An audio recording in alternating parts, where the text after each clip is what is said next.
গতকাল ছিল বিশ্ব ফুটবল দিবস। আর এই বিশ্ব ফুটবল দিবসের দিনেই ফুটবলকে ভালোবেসে আসন্ন মরশুমের জন্য মাঠ পুজো সেরে ফেলল বেহালা এসএস স্পোর্টিং ক্লাব। ধারাবাহিকতার অপর নাম বিএসএস স্পোর্টিং। বিগত 7 বছর ধরেই কলকাতা ফুটবল লিগে ধারাবাহিকভাবে ভালো ফল করছে বেহালার এই দল। তবে কাল আমরা পৌঁছে গিয়েছিলাম হুগলির কোন্নগর ঋষি অরবিন্দ স্টেডিয়াম, যা জোড়াপুকুর মাঠ নামেও সুপরিচিত। সেখানেই ঘটা করে নিজেদের নতুন মরশুমের জন্য সেরে ফেলা হলো মাঠ পুজো। বেহালা অঞ্চলের 20টি দল এবং সেই 20টি ভালো দলকে সম্মিলিত করেই তৈরি এই বেহালা এসএস স্পোর্টিং ক্লাব। আসন্ন সিএফএলে নতুন কোচ শ্রীমন্ত দাসের তত্ত্বাবধানেই তৈরি হচ্ছে বিএসএস স্পোর্টিং। গতকালের মাঠ পুজোর অনুষ্ঠানে উপস্থিত ছিলেন বেহালা স্পোর্টিংয়ের সভাপতি জয়দীপ মুখার্জি, সচিব সন্দীপন ব্যানার্জি সহ একাধিক কর্মকর্তারা। কলকাতা ফুটবল লিগে এবার ভূমিপুত্রের সংখ্যা 4 থেকে বাড়িয়ে 5 করা হলেও বেহালার শক্তি একেবারে বাংলার ছেলেরা। বাঙালি ব্রিগেড নিয়েই কলকাতা ফুটবল লিগে নামতে চলেছে তারা। দলে 30 জন খেলোয়াড়ের মধ্যে রয়েছে 26 জন বঙ্গ সন্তান। এছাড়াও দলে রয়েছেন অভিনব বাগ এবং নবকুমার দাসের মতন একাধিক ময়দানের চেনা মুখ, যারা দীর্ঘদিন ধরেই যুক্ত বেহালা এসএস স্পোর্টিংয়ের সাথে। আমরা কথা বলে নিয়েছিলাম কোচ শ্রীমন্ত দাস থেকে সচিব সন্দীপন ব্যানার্জি। এছাড়াও কথা বলে নিয়েছিলাম খেলোয়াড় নবকুমার দাস, সুরজ মাহাতো এবং অভিনব বাগের সাথে। আসুন শুনে নেওয়া যাক কি বলছেন তারা বিয়ন্ড স্পোর্টসের পর্দায়। আমি সুব্রত বিশ্বাস, আর বিএসএস স্পোর্টিং ক্লাবের কোচ। এবছর আমরা চাইছি যে আগের বছর ভালো বছর আমরা সুপার সিক্স খেলে যাচ্ছি। আমার প্লেয়ারদের কাছে এবং আমার রিকোয়েস্ট যে এই বছর ভালোভাবে করে আমরা যাতে সুপার সিক্স খেলতে পারি, সেটাই আমার পাশে, সেটা আমার আরও জানাচ্ছি।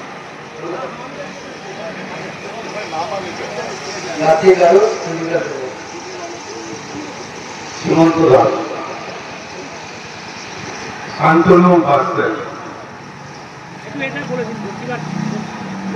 সবাইকে আমি একটা স্টাফ পুলিশের টাইগার, প্রমোদ প্রধান সাইডার, সুরজ মাহাতো উইঙ্গার, প্রভুদেরা সাইডার, সরকার নবকুমার দাস ডিফেন্ডার, সোল্ডার উইঙ্গার, রবীন্দ্রনাথ সাইডার, সৈয়দ কারিম আলী গোলকিপার, শঙ্কর দত্ত গোলকিপার, পার্থবাদী হরিধরাও সেন্টার, দীপা ইন্টারনেট, অভিনবা মিডিয়ার, শেখ মুস্তাফা মুস্তাফর, গ্যাস বলে ফিল্ডার, ইব্রাহিম মনোহর ফিল্ডার, কার্গিল আলম উল্লাহ, বিশাল মন্ডল ফিল্ডার, অরণ্যা খেয়াল, বিজয় মন্ডল ফিল্ডার, মহিতুল কয়েল গোলকিপার, সুলিউদ্দিন মোল্লা গোলকিপার, মনোরমণি winger, Sourav Ram midfielder, winger. আমার মনে হয় আলাদা করে প্রেসিডেন্টের কোনো স্পিচের দরকার নেই, কেন বিএসএস একটা পরিবার। এখানে মঞ্চে হয়তো কিছু আমরা গরিব মানুষরা বসে আছি, কিন্তু যারা মঞ্চের বাইরে আছে, যেরকম এখানে বাবন দা আছে, সুমন দা আছে, জয়ন্ত দা আছে, সুকমল দা আছে, আমাদের পান্ডা দা আছে, সৌরভ আছে, সবাই মিলে কিন্তু হয়তো আমরা স্টেজে যারা বসে আছি তাদের চেয়ে বেশি পরিশ্রম বা বেশি ইনভলভমেন্ট থাকে যারা মঞ্চের বাইরে বসে আছে। আমার 2-3টে কথা, খুব ক্লিয়ার কথা। একটা হচ্ছে যে বিএসএস একটা পরিবার। মাঠে যখন লড়াইটা হয়, মাঠের লড়াইটা মাঠে আমরা 100% দেবার চেষ্টা করব। কেন এখানে যারা কোচরা আছে বা যে প্লেয়াররা আছে, আমরা জানি যে মাঠে অনেক নামি দামি টিম, অনেক শক্তিশালী টিম, তাদের সঙ্গে আমাদের খেলতে হবে। কিন্তু প্লেয়ার হিসেবে আমি যদি মনে করি যে আমি সবাই সেরা, আমি 100% না 200% দেবো, আমাদের মাঠে কেউ হারাতে পারবে না। আর প্র্যাকটিসটা আমি এখন থেকে বলে রাখছি, দেখো সবাই এখানে প্রফেশনাল প্লেয়ার, কেউ ফ্রিতে, কেউ এখানে ট্রেনিং করতে বা একাডেমিতে এখানে আসেনি। 100% প্রফেশনাল প্লেয়ার, সবাই পয়সা নিয়ে খেলছে, কম হোক বেশি হোক। বিএসএস তাদের সামর্থ্য মতো, আমাদের কিন্তু নিজেরা আমরা স্পন্সর করি। যত লোগো দেখছো, লোগোগুলো আমরা দেওয়ার জন্য দেওয়া হয়। আমাদের এখানে যারা আছে এই পরিবার, আমরা নিজেরা টাকা তুলে কিন্তু ক্লাবটা ইনভেস্ট করি, ক্লাবটা সাফল্য দেখতে চাই। আমাদের আবেগে, আমাদের নিজেদের মধ্যে ঝগড়া হয় যে ক্লাব যদি খারাপ পারফর্ম করে। সুতরাং এই কথাটা কেন বলছি, প্রথম থেকে এখন আমরা যেটা সিদ্ধান্ত নিয়েছি যে আমাদের বাবনদা কোথায় আছে? বাবনদা একটু এদিকে এসো। বাবনদাকে আমাদের অফিসিয়ালি দায়িত্ব দেওয়া আছে যে টিম সংক্রান্ত কোনো কিছু আমাদের যদি বলার থাকে বা প্লেয়ারদের কোনো অভিযোগ থাকে, বাবনদার সঙ্গে তারা কথা বলে নিতে পারবে। ইন্ডিভিজুয়াল কাউকে ফোন করে কোনো লাভ হবে না। আর সেকেন্ড থিং হচ্ছে, কারোর যদি মনে হয় যে আমি এখন আমি এতখানি পরিশ্রম করতে পারবো না, আমার এখানে বিএসএস এ না খেললে আমার অন্য জায়গায় খেললে আমার সুবিধা হবে, প্রথম দিন থেকে আমি রিকোয়েস্ট করছি তারা ছেড়ে দিন। কেন সিএমএস বা সিআরএস হয়ে যাবার পর ক্লাবকে দয়া করে কেউ ক্ষতি করো না। কেন আমাদের যেটা সামর্থ্য, আমরা সেই সামর্থ্য অনুযায়ী আমরা টিমটা করি। আমাদের 100% আন্তরিকতা থাকে, আমরা চেষ্টা করি প্লেয়ারদের পাশে থাকতে। কিন্তু এটাও ঠিক যে আজকে বড় যে ক্লাবরা, যাদের হয়তো কোটি কোটি টাকা বাজেট, তাদের সঙ্গে আমরা তো মানসিকভাবে আমরা পাল্লা দিতে পারবো, আর্থিকভাবে আমরা পাল্লা দিতে পারবো না। সুতরাং সবাইকে রিকোয়েস্ট, নিজেদের প্রমাণ করো, পরের বছর ভালো জায়গা যাও। আর যে কদিন খেলা চলবে সেই কদিন 2-3 মাসের ব্যাপার। সেপ্টেম্বরে পুজো চলে আসছে, জুন মাসের শেষ থেকে যদি খেলা আরম্ভ হয় 2-3 মাসের ব্যাপার। 2-3 মাস আমি রিকোয়েস্ট করব এখানে কোচ যারা আছে তাদের সঙ্গে পাশে থেকো। খেপের খেলাটা খেলে নিজেদের ইনজয় হয় না, 100% টাকার দরকার। এই যে টাকা পায় কোনো বাংলা প্লেয়ার, আমি বারবার বলি একটা কথা, সব জায়গায় কি বলি, যে টাকাটা আমরা দিতে পারি সেই টাকা দিয়ে কারোর প্লেয়ারদের সংসার চলে না। খেপটা খেলতেই হবে। খেপের মাঠে অনেক বড় বড় টুর্নামেন্ট আসছে, অনেক বড় খেলা হচ্ছে, কিন্তু আমার রিকোয়েস্ট, হাত জোর করে রিকোয়েস্ট, যে তোমরা এই জার্সির, এই ক্লাবের মান সম্মানটা তোমাদের হাতে। সুপার 6-এ যাও, বড় জায়গা যাও, নিজেরাই দেখবে নিজেদের অনেক বেশি ইনকাম করতে পারবে। অনেক অনেক ধন্যবাদ। এখানে মঞ্চে যারা আছে, আমি ইন্ডিভিজুয়াল কারোর নাম বলছি না, সবাই তাদের নিজেদের পরিচয় দেবে, নিজেদের ইন্ট্রোডাকশন করবে। অনেক অনেক ধন্যবাদ। আর মিডিয়া বন্ধুদের অনেক ধন্যবাদ। সৌরভ আছে, পিয়ন স্পোর্টস আছে, সাগর আছে, যারা আছে তাদেরকে অনেক ধন্যবাদ পাশে থাকার জন্যে। যাতে তোমরা এই আমাদের মতো ক্লাবদের পাশে থাকো, আমরা যাতে আরো এনকারেজমেন্ট পাই এগিয়ে যাওয়ার জন্য। অনেক ধন্যবাদ। সাংবাদিক বন্ধুদের জন্য একটা ক্লিয়ার করে দিন, আমাকে 2-3 জন প্রশ্ন করেছে যে বেহালা এসএস ব্যাপারটা কি হলো, টিমের নামটা কি চেঞ্জ হয়ে গেল? আমাদের টিমটার নাম কিন্তু বিএসএস স্পোর্টিং ক্লাব, যেটা ছিল বেহালা সাংস্কৃতিক সম্মেলনী স্পোর্টিং ক্লাব। সেই বেহালা সাংস্কৃতিক সম্মেলনী স্পোর্টিং ক্লাব থেকেই আমরা বেহালা আইডেন্টিটিটা বোঝানোর জন্য প্রথমে বেহালা শব্দটা পুরো রাখলাম, সাংস্কৃতিক সম্মেলনীটাকে এসএস হিসেবে রাখলাম, তাই বেহালা এসএস স্পোর্টিং ক্লাব। এই বেহালা এসএস বিএসএস, এটা বেহালা অঞ্চলের 20টা বড় বড় ক্লাব যারা আছে তাদের মিলিত প্ল্যাটফর্ম হচ্ছে বিএসএস। আমরা পুজোর সময় বড় দুর্গা পূজা করি, সবাই ব্লাড ডোনেশন ক্যাম্প করি, বিভিন্ন অনুষ্ঠান সারা বছর করি, কিন্তু ফুটবল সিজনে আমরা সবাই এক হয়ে এই ফুটবল টিমটা চালাই। তোমরা যারা নতুন এসছো, অনেকেই হয়তো আমাদের 6-7 জন পুরনো আছে, বাকি 30 জনের মধ্যে 23 জনই হয়তো নতুন আছে। তাদেরকে একটা ছোট্ট হিস্ট্রি বলে রাখি যে 2015 সালে কিন্তু আমাদের এই ক্লাবটার জন্ম, বেশি দিন না, 10 বছর এবার হচ্ছে। প্রথম বছরেই কিন্তু আমরা সিএফএল 3rd ডিভিশন খেলে চ্যাম্পিয়ন হই। তারপরের বছর 16তে 2nd ডিভিশনে আবার চ্যাম্পিয়ন, 17-এ 1st ডিভিশনে উঠে আবার চ্যাম্পিয়ন, এবং 18তে 1st ডিভিশন থেকে আবার উঠে গেলাম প্রিমিয়ার বিতে। প্রিমিয়ার বিতে আবার উঠে গিয়ে একবারেই আমরা প্রিমিয়ার এতে উঠলাম। এই টানা 4 বারের উত্তরণ চ্যাম্পিয়ন হয়ে, এটা কিন্তু কলকাতার কোনো ক্লাবের এরকম ইতিহাসে নেই।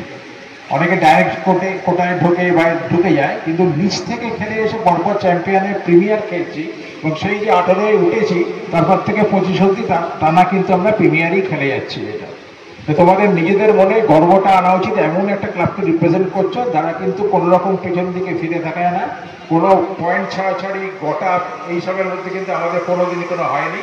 আমরা স্ট্রেট খেলি এবং আমাদের একটাই লক্ষ্য থাকে জেতা, এছাড়া বাইরের কোনো দিকে আমরা তাকাই না। তো প্রথম দিন থেকে তোমাদের সেইভাবে খেলতে হবে যাতে আমরা একটা ভালো জায়গায় যেতে পারি। ভালো জায়গায় যেতে না পারলে কিন্তু সবচেয়ে ক্ষতি তোদের নিজেদের ক্ষতি এটা। কারণ বিএসএসের কী হবে, আবার সামনের বছর টিম করবো, প্লেয়ার নিয়ে নেবো, 30 জন প্লেয়ার এসে যাবে, কিন্তু নিজেরা যদি সুপার 6-এ উঠতে পারি তাহলে সেইটা কিন্তু সবার নজর থাকবে। আই লিগ 2, আই লিগ 3 যে ক্লাবগুলো কথা বলে তারা কথা বলবে, এরপরে জানুয়ারিতে উইন্ডো থাকবে, সেখানে ট্রান্সফার হয়ে সেখানে নিজে যেতে পারবে, খুব ভালো খেললে আরও বড় ক্লাব ডাকবে। আমি নিজেও একটা বড় ক্লাবের সঙ্গে যুক্ত আছি, অনেকে হয়তো জানে, সেটা আমরা সব দিকে চোখ থাকে যে কে ভালো খেলছে সেদিকে ডেকে নেওয়ার দায়িত্ব সেটা আমাদের। তাই সবাইকে অনুরোধ করবো মন প্রাণ দিয়ে এই জয়দীপ যেটা বললে আমাদের প্রেসিডেন্ট, এই 3টে মাস আমাদের, জুন জুলাই আগস্ট আমাদের 3টে মাস দাও, এবার বাকিটা যেটা দেখা সেটা আমরা সব দেখে নেব নিজেদের জন্য, বিএসএস এর জন্য। সবাই খুব ভালো খেলো, জয় বিএসএস। না, প্রথমেই বেহালা এসএসকে আমি ধন্যবাদ জানাবো অফিসিয়ালদের, যে তারা আমাকে একরকম একটা গুরু দায়িত্ব দিয়েছে। তো আমি আমাদের টিম যেরকম তৈরি হয়েছে, আমি আশাবাদী আমরা সুপার 6 খেলবো, কিন্তু সুপার 6 খেলবো বললেই তো হয় না, তো আমাদের প্রিপারেশন দরকার। তো কাল থেকেই আমরা প্র্যাকটিসে নামছি এবং 200% আমরা চেষ্টা করবো যাতে আমরা সুপার 6-এ খেলি। আমাদের এখন অবধি 30 জন আমরা মোটামুটি সাইন করিয়েছি, তার মধ্যে 7 জনের মতো পুরনো প্লেয়ার রয়েছেন, আর বাদবাকি আমাদের সব নতুন রিক্রুট। বঙ্গ সন্তান হচ্ছে 26 জন টোটাল বঙ্গ সন্তান, তার মধ্যে লোকাল আমাদের বেঙ্গলের হচ্ছে যাবে, আর 4 জন আমাদের বাইরের স্টেটের প্লেয়ার আছে। না, আসলে সিএফএল আমার মনে হয়, এটা ব্যক্তিগত আমার মত, যে অন্যান্য রাজ্যের যেরকম তারা লিগটা হয়, আমাদের সিএফএলটা অন্যদের থেকে একটু তফাৎ আছে। তো এখানে টাফ, মানে প্রত্যেকটা টিমই এবছর সিএফএলটা 2025 সালে সিএফএলটা প্রত্যেকটা টিমই মোটামুটি যেটা আমরা খবর পাচ্ছি তাতে সবাই মোটামুটি ব্যালেন্স টিম করেছে। তো আমরাও চেষ্টা করেছি যতটা ভালো টিম করা যায়, আমাদের অফিসিয়ালরা চেষ্টা করেছেন যে এবছর আমরা ভালো টিম করার। তো দেখতে পাচ্ছি যারা যারা আসছে এবার আমি মাঠে নামলে তো বুঝতে পারছি না যে কে কোন জায়গায় দাঁড়িয়ে আছে, তবে আমি আশাবাদী যে আমরা ভালো রেজাল্ট করবো এবছর। আমার সঙ্গে সহকারী আছে, আমার সঙ্গে কার্তিক আরজ আছে, শান্তনু বাসেল আছে, এরা আমাদের সহকারী আছে, যারা প্রিভিয়াস ইয়ারেও ছিল, তারাই আছে এবছর। আমরা এই দলটা নিয়ে খুবই আশাবাদী, কারণ আমরা দল গঠন শুরু করেছিলাম গতবারের মরশুম শেষ হওয়ার পরেই, প্রায় নভেম্বর মাস থেকে কাজটা শুরু করি। আমাদের যে ছেলেরা স্কাউটিং করছিল, আমাদের সুব্রত গোস্বামী এবং সুমন মুখার্জি, ওরা দুজনে স্কাউটিং করে সারা বছর লেগেছিল। যে গতবারের থেকে এটা প্র্যাকটিক্যালি আমরা নোট রেখেছিলাম যে কোন খেলায় কে ভালো খেলছে, সেই গুণ আমরা লিখে রেখেছিলাম, সেই অনুযায়ী তাদের সঙ্গে যোগাযোগ করি এবং এই ব্যাপারে আমরা নেতাজি ব্রিগেডের সঞ্জয় দার সহায়তা পেয়েছি। সেভাবে ভালো প্লেয়ার বিভিন্ন দিক থেকে খুঁজে আমরা বাইরের স্টেট থেকেও 4 জন প্লেয়ার আমাদের আছেন, মোট 30 জনের স্কোয়াড, তার মধ্যে 4 জন বাইরে। তো সবটা দেখে শুনেই আমরা নিয়েছি এবং চেষ্টা করছি গতবারের ভুল ত্রুটিগুলো ঠিক করে নিই। এবারে আমরা খুব ভালো ফুটবল কলকাতা ফুটবল লিগে আমরা উপহার দিতে পারবো। টার্গেট বলতে তো প্রথমেই টার্গেট যেটা সুপার 6-এ খেলা, আর নতুন কোচ যেটা বললে যে শ্রীমন্ত, খুবই ইয়ং এনার্জেটিক ছেলে, ও কোনোদিন আগে কলকাতার সিএফএলের কিছু করেনি। তার মাথার ওপরে আমাদের সুব্রতদা আছেন, উনি লাইসেন্সড কোচ, আর শ্রীমন্ত খুব একটা ভালো ছেলে এবং ও ইয়ং ছেলেদের নিয়েই কাজ করে, নতুন ছেলেদের নিয়ে। সেই জন্য ওটা ওর কাছে চ্যালেঞ্জ, একটা প্রতিষ্ঠা পাওয়ার জন্যে। আর নতুন ছেলেদেরও চ্যালেঞ্জ, তারা খোলা মনে খেলতে পারবো, কারণ তাদের চেনা কোচ যে সমস্ত জুনিয়র ছেলেদের চান্স দেয় তাদেরকে নিয়ে খেলে, তো তাদেরকে নিয়ে সেই মনোবলটা জুগিয়ে আমরা আশা করছি খুব ভালো একটা ফুটবল শ্রীমন্ত উপহার দেবে এবং অ্যাটাকিং ফুটবল খেলবে বিএসএস, এটা বলতেই পারি। তো কোনো রকম আমরা তো জানোই এটা, আমরা কোনোদিনই গত 10 বছরে পয়েন্ট ছাড়াছাড়ি, পয়েন্ট ভাগাভাগি, 2-2, 3-3, 4-4-এর খেলা আমরা খেলি না। আমরা অল আউট জেতার জন্য ঝাঁপাই এবং সেই লক্ষ্য প্রথম দিনেই আমরা কোচকে বলে দিয়েছিলাম যে আমরা কিন্তু ফাইট করার জন্য খেলবো এবং সেভাবেই কিন্তু আমাদের টিম এগোবে। আগের বছরে আমরা আশানুরূপ ফল করতে পারিনি, বাট টিম ভালো জায়গায় ছিল। 2-1টা ম্যাচ আমাদের ব্যাড লাক গেছে, সেই জন্য ভালো জায়গায় মানে সুপার 6-এ যেতে পারিনি আমরা। এবছর টিম ভালোই হয়েছে, জুনিয়র সিনিয়র মিলিয়ে টিম হয়েছে। বাগদা আছে, অবিদা আছে, অনেক নতুন ছেলে আছে জুনিয়র, কিন্তু অনেক এবিলিটি আছে তাদের। দেখা যাক কোচরা একসাথে টিম কতটা বন্ডিং ভালো আনতে হবে এবং আরও হার্ডওয়ার্ক করতে হবে আমাদের। মানে আমরা শুরু করছি রিসেন্ট কাল থেকে, আশা করব এবছর আমরা সুপার 6 কোয়ালিফাই করব। আমরা হার্ডওয়ার্ক করব, তারপরে দেখা যাক কী হয়। আসলে আমরা সবাইকেই চিনি, সবাই খেলা ছেলে এসছে, প্র্যাকটিসে নামবো, নিশ্চয়ই বন্ডিং ঠিক হয়ে যাবে, কেননা প্লেয়াররা সবাইকে চিনি। আর আমাদের বেশিরভাগই তো যেটা অফিসিয়ালরা বললো 25 জন আমাদের মানে ম্যাক্সিমামই লোকাল ছেলে, তাহলে আমাদের বন্ডিং হতে কোনো অসুবিধা হবে না। আর আমাদের সবাইকার পাশে থাকবো অ্যাজ এ টিম, সবসময় আমরা বেটার পারফরমেন্স করার চেষ্টা করব। আর অফিসিয়ালরা তো সবসময় আমাদের সাথেই আছে, আর হার্ডওয়ার্ক করা হবে একসাথে সবাই, কোচ, অফিসিয়াল এবং প্লেয়াররা। দেখা যাক কতটা কি আমরা করতে পারি, আশা করি ভালোই হবে। এক্সপেকটেশন অনেক হাই আছে, টিম ভালো করেছে, ম্যানেজমেন্ট অনেক দায়িত্ব নিয়ে টিম করেছে, ভালো টিম করেছে। অভিনয়তা আছে, এবারে এসছে আমাদের অনেক এক্সপিরিয়েন্স সিনিয়র দাদা, খুব ভালো টিম করেছে। জুনিয়র সিনিয়র আগের বারে কিছু ছেলে আছে, এবার নতুন ছেলে অনেকগুলো এসেছেন। কোচ ভালো করেছেন, খুব ভালো কোচ আমাদের উত্তরপাড়ারই চেনা মুখ।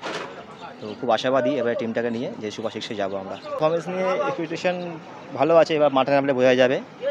কোচ আছেন, উনি যেমন গাইড করবেন, যেমন ইনস্ট্রাক্টর দেবেন, সেই হিসেবেই আশাবাদী তো আমরা অবশ্যই অনেকটাই, কারণ গত 2-3 বছর ধরে এই বিএসএস টিম সুপার 6 কোয়ালিফাই করতে পারেনি। তো আমরা সেই আশাতেই আছি যে অনেক জুনিয়র ছেলে, ভালো ভালো জুনিয়র ছেলে আছে, হয়তো তারা খুব বেশি নাম নয়, কিন্তু অনেক জুনিয়র ছেলে আছে, তারা সুপার 6-এ, আমাদের ফার্স্ট টার্গেট সুপার 6, সেই লক্ষ্য নিয়ে আমরা কাল থেকে প্র্যাকটিস স্টার্ট করছি। তো আমাদের রিসেন্টলি তারপরে একটা রেসিডেন্সিয়াল ক্যাম্পেরও চিন্তাভাবনা আছে, তো সেখানে বন্ডিংটা আমাদের হবে। আর যেটা অফিসিয়ালরা বললেন যে 26 জন আমরা বাঙালি ছেলে আছি, তো বাঙালি ছেলেদের নিয়ে কোনো প্রবলেম নেই।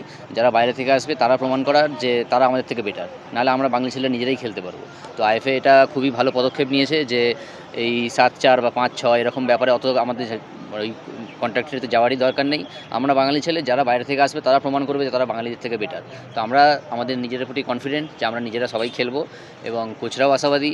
নতুন কোচ এসছে সীমন্তদা, তো এখানে উত্তরপাড়ার, যিনি আমাদের কোচ আছেন সুব্রতদা আছেন, কার্তিক আছে, আমাদের গোলকিপার কাসেলদা আছে, সবাই খুব সাপোর্টিভ, এবং সর্বোপরি আমাদের জয়দীপদা আছেন। তো সবাই মিলে একটা আমরা টিম বন্ডিং হিসেবে, পরিবার হিসেবে কাজ করছি। তো আশা করি আমরা সাফল্য পাবো।